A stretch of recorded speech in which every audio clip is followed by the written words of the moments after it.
guys, how you doing? It's Henry at Mowers, Blowers, and Guns. Make sure you check out my regular channel, Mowers and Blowers.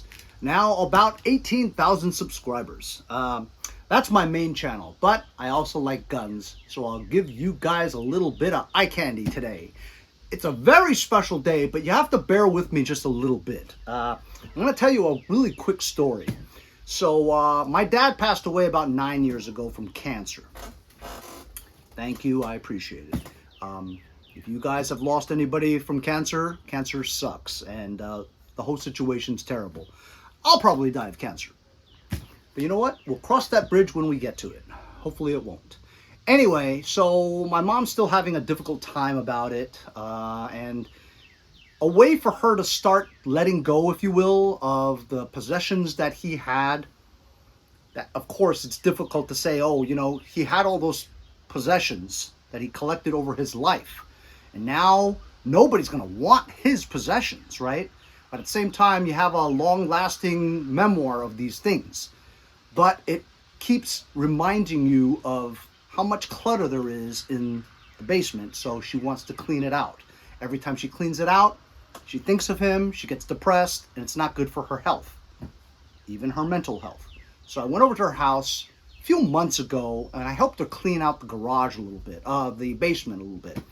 And she had found a wooden stock of a Remington rifle at the time, but you couldn't figure out what kind of rifle. All you knew was it was a decent stock, okay, wooden. That's all it was, just a stock. And I asked her, where's the rest of it? She goes, I don't know, this is all I found. So I kept it for a little while, tried to do a little bit of research, comparing photos on the internet, trying to find out what kind of stock this was. I did ascertain that it was a Remington rifle, but I wasn't sure what model, because they made so many back then. Anyway, so a lot of time went by, and I just listed it on eBay, and I sold it for like 80 bucks or something, which I thought was pretty good, given the fact that I had no use for it whatsoever. So recently, like last week, I went to my mom's to help her again, to dump out some boxes and stuff. She had found the other part of it, and I'm going to show you guys right now, and I'm going to tell you exactly what it is. It's very exciting, okay? Here it is. This is a Remington 511X. The X was a little bit more rarer than a regular 511 as compared to the 500X family of 22 long rifle, 22 short, 22 long. It takes all three into this. It's a bolt action receiver, if you will, and barrel. The barrel's 25 inches. It's in immaculate condition, although my dad didn't really clean it very well. So when I got it out, I took it apart and I cleaned the bolt, oiled it, all that other jazz. So when she gave this to me, I said, oh my God, I sold the stock to it. I was kicking myself for selling that stock. Now what am I going to do with it, right? I need to get that stock back. So I tried looking for the guy that I sold it to. I don't remember. It was so long ago. I couldn't find any records of it, whatever. So what choice did I have?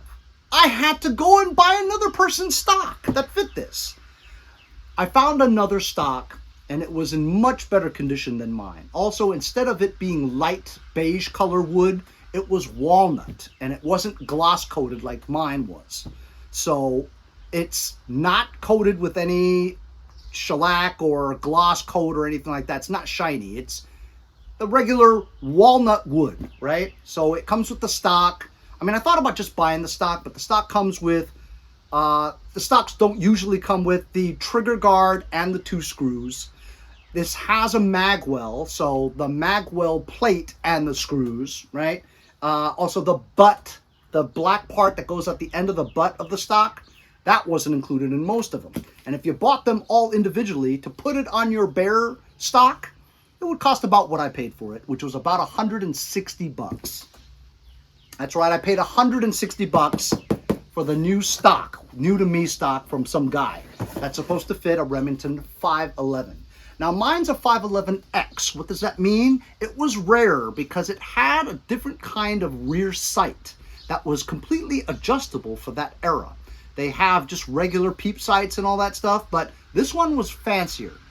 But I had no intention at all of using iron sights for this.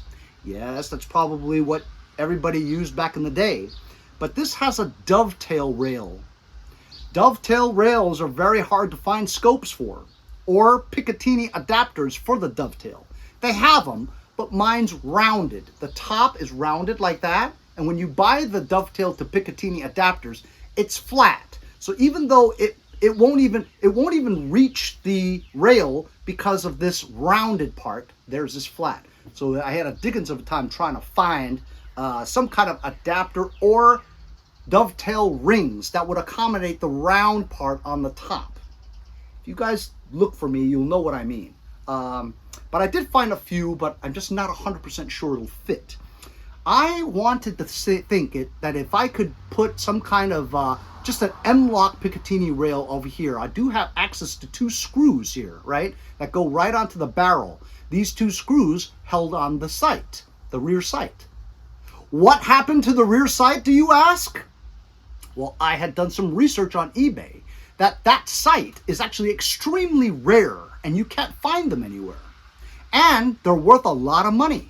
So since I wasn't going to use iron sights anyway, for sure I wasn't, right? Let me sell this rear sight, the rare one, and it would pay for my stock. See what I'm saying? You try to offset your expenses for this. So given that I wasn't going to use it, yes, my friend says, you're going to regret selling that. It may be worth a lot of money in the future.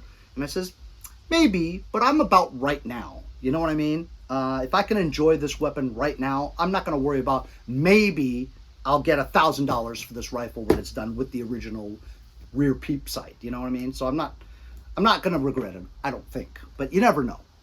So I sold the sight on eBay recently for $200.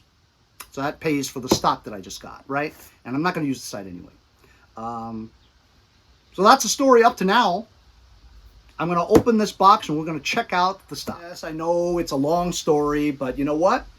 Sometimes videos are interesting to hear the provenance story, the story behind what I'm doing. You know what I mean? I probably lost half of the viewers already. Oh, honey, this is boring. Let's watch something else. Let's watch John Wick 4. Did that guy kill like 1,000 people in the first 5 minutes or what? Anyway, I'm very excited. While I'm trying to open this box, this rifle here in the state of New York, I'm in Suffolk County, Long Island, not the city. This being in my mom's house, who lives in Queens, which is a part of New York City, this was illegal for her to have it. Me taking it and bringing it over the border to Long Island, this is now 100% legal. And as you guys know, the gun laws, because this was owned by my dad, right, and I am his son, it is passed down to me. There's no FFL transfer needed. This is 100% legal to me and the state. So here it is. I'm taking it out of the box for the very first time. You guys are watching this just like I'm watching it. Wow, that's nice.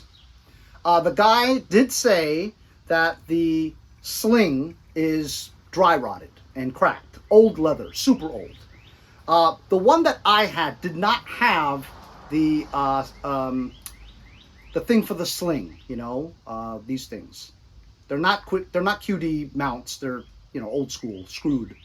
But I have another sling that's made out of buffalo leather, brand new, and they're made for rifles like this. So this is in really good condition, fellas. You notice that it's the walnut color, and as you can see, it comes with the trigger guard installed as well as the magwell plate, and of course these sling mounts. So I mean, mine didn't have the sling mounts, but it did have the buttstock, the trigger guard, as well as the mag thing. And also this is their takedown pin. So this screw right over here screws right into this action. Okay, I'm going to install it for the first time. I don't know how. I'm just going to assume. I think it's only just one screw that holds the whole thing in there. You know, I'm going to take out my mag. This is a 6-round original OEM Remington mag for 22 short, 22 long, or 22 long rifle. I have a ton of long rifle ammo, so this will be fun shooting this rifle bolt action at the range. In turn, I had also bought 2 more new 10-round mags, but it's an aftermarket sold by Midway USA. It was expensive, $21.99 for one 10-round mag. It's not even original either, but it's, you know, they were selling the original ones 10-round for like $40-something on eBay. So anyway, this is all ready to go because I had cleaned the bolt and the barrel and everything. Okay, I'll put it in. You're probably sitting there going, hurry up, Henry, put it in, I want to see. Oh, look at this. So, this is kind of interesting. So as you can see, I have a mag release here, right? But there's also one here. So I don't get it. Should I use this one or should I use that one? And why is it that on there and there's one on here?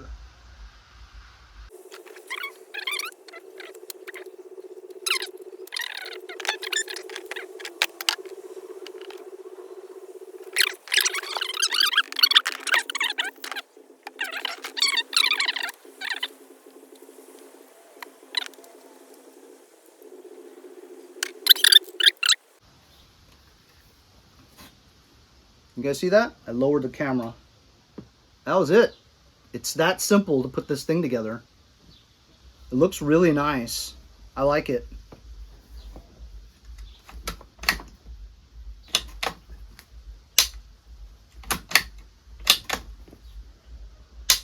It's so exciting to get a new rifle, you know. This thing means more to me now because it belonged to my dad. I could picture him buying it, and you know, I don't really know what he did with it. He never really talked about it. But this was purchased in Oklahoma. That was where I was born. And so I know that he used to go hunting. He liked to fish. He liked to hunt. And let's see if this mag fits. It should.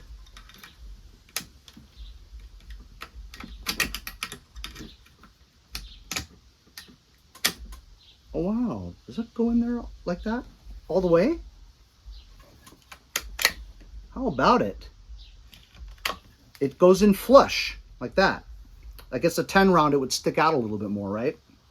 That'll be interesting to see, but I like it flush like this. Really cool.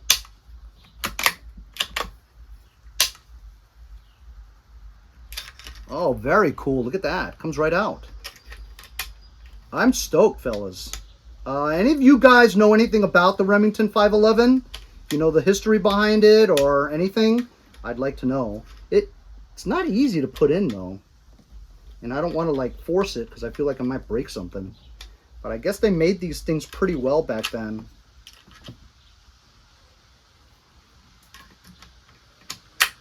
Awesome. Very awesome. I'm super excited. I'm going to get rid of this sling and put my own on here if I can get it to work. But you'll be seeing this rifle in another video when I go to the range next, and it might be pretty soon, so I can actually shoot this. So my plan is I'm going to contact some of the guys that used to send me scopes and stuff and see if they'll send me an adapter for the dovetail to Picatinny, or at least dovetail to dovetail scopes, and then get like a 4x scope or something like that so I can shoot targets. I mean, that's all I can do with the 22 long rifle, you know what I mean? Well, let me know what you guys think. Your opinions, your knowledge of the 511, hunting rifles in general, because I don't know any. This is my first hunting rifle. Everything I have is AR platform. So this is my very first bolt action hunting rifle. I'm pretty excited about it, but I don't know too much about it, you know. But, you know, I don't know. This seems like difficult to put in. I think I might have put it in backwards or something. I don't know.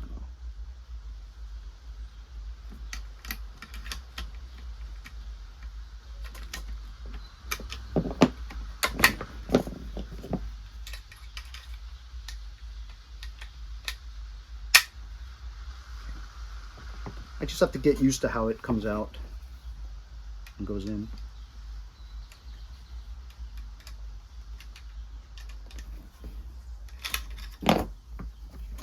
Either way, very cool. So here it is. This is my new to me, Remington 511X 22 bolt action rifle. Passed down from my late father, so it means extra. It's extra special to me, and I can't wait to go and shoot it. Thanks a lot for joining me on today's episode. We'll see you guys next time on Mowers, Blowers, and Guns. Cutting edge body armor. We just sew it between the fabric and the lining. Zero penetration. However, quite painful, I'm afraid. You gotta go bing! Henry, address the bullet. Hello, bullet! Hello, bullet! Dead ski. Better?